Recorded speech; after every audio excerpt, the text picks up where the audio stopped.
Hey guys, this is my Bosch sander and it just stopped working while I was sanding with it. I'm not sure what the problem is. It's a 3727 DVS. I've had this thing for 20 years, so I'm not too shocked by that. But I don't know if it's the brushes or the trigger. Sometimes these triggers fail. I had a Bosch drill and the trigger stopped working and I ended up replacing it.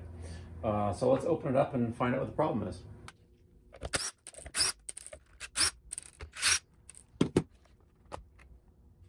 You know, a lot of times when the brushes fail, they don't just fail suddenly.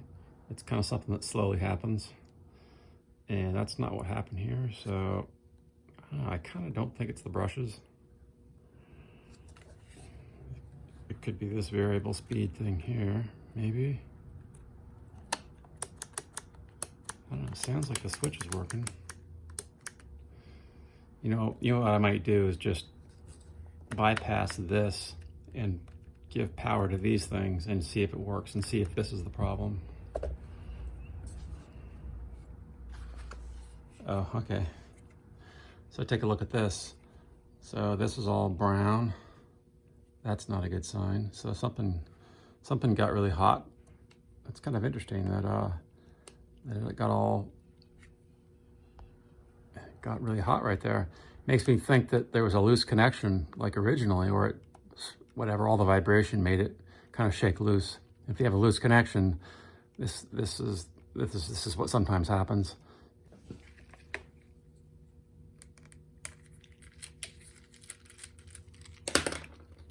Okay. Well, I don't know how this one's gonna come out.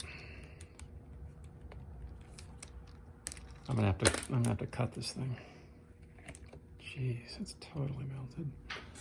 I guess this is... Okay, there we go. Okay, you just gotta yank on these things. Okay, all right, got in there.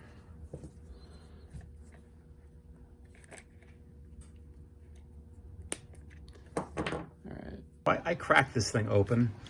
It looks like they have these nice copper terminals in here. I thought maybe the screw came loose. That's not what happened. The wire maybe some of the strands came loose and there was too much current going through there, and then it eventually failed. I got a new switch. I ordered it from E Replacement Parts. And here it is. It looks like OEM switch.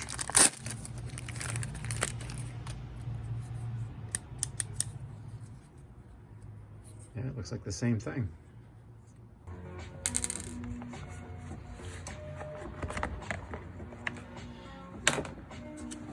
All right, so I didn't feel like waiting for the switch. I bypassed it just to do the sanding that I wanted to do. All right, so I mangled this wire in the process of pulling it out of that sleeve. So I need to fix this. So I've got one of these little terminals. This is the same thickness, 30 thousandths. So this will work. I just gonna clip this off of here. And this should go into that. So this should go into the switch, no problem.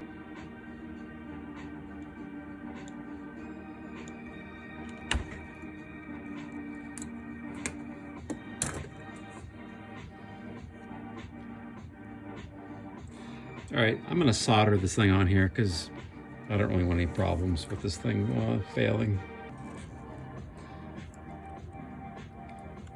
So these guys are designed to be crimped on here. Personally, I like soldering everything. Crimping is all fine and dandy, but when you solder it, you don't have to wonder about whether you crimped it good enough or you missed or something. Sometimes what can happen with crimping is, you have this sleeve and you can't always tell whether, you see how the metal part's way inside there? Some people crimp them and you miss the metal, and it's like you're not even, maybe you only crimp part of the wire. So like you get continuity, but you can't get adequate current, and a lot of things, you know, sometimes they fail that way. I've definitely seen that in the field. You know, someone put something together, you test it, everything's good, and then over time it can't handle current because it doesn't have all the wires and all the strands of wire, so it fails at a later date.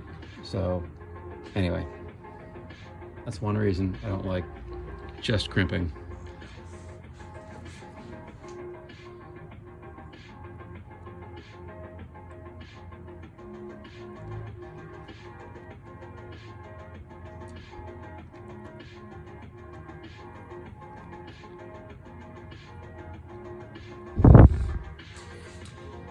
And I'm gonna solder this wire here because I screwed up this one too. The screw is gonna clamp down on this.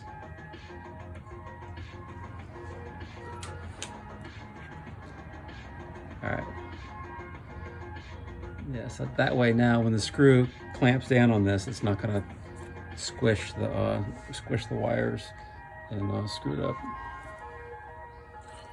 All right, so here it is. I had to bend the terminal to get it to fit in up against here.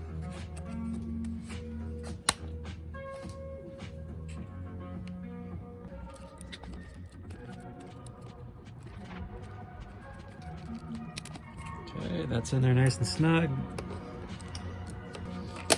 Shoot, the white wire is kind of short. I'm gonna have to undo this to give myself more wire.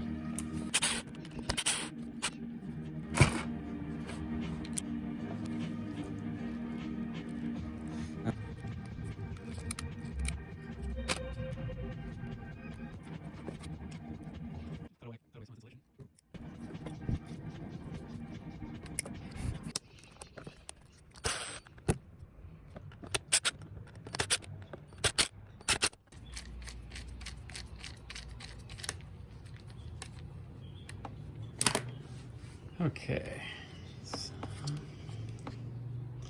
put the strain relief in the molding.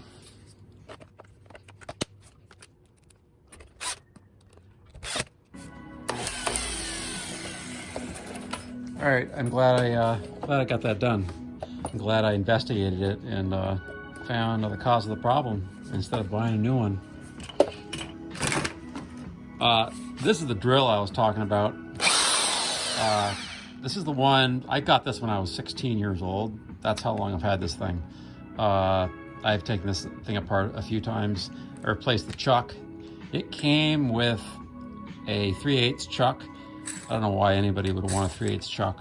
Anyway, I've got a bunch of these 1/2-inch ones off eBay and put these in all my drills, my cordless ones. Anyway, so I replaced the trigger on here, I don't know, maybe 10 years ago, and it's worked ever since. So anyway, folks, you can usually repair your tools if they're high quality tools. Anyway, thanks for watching.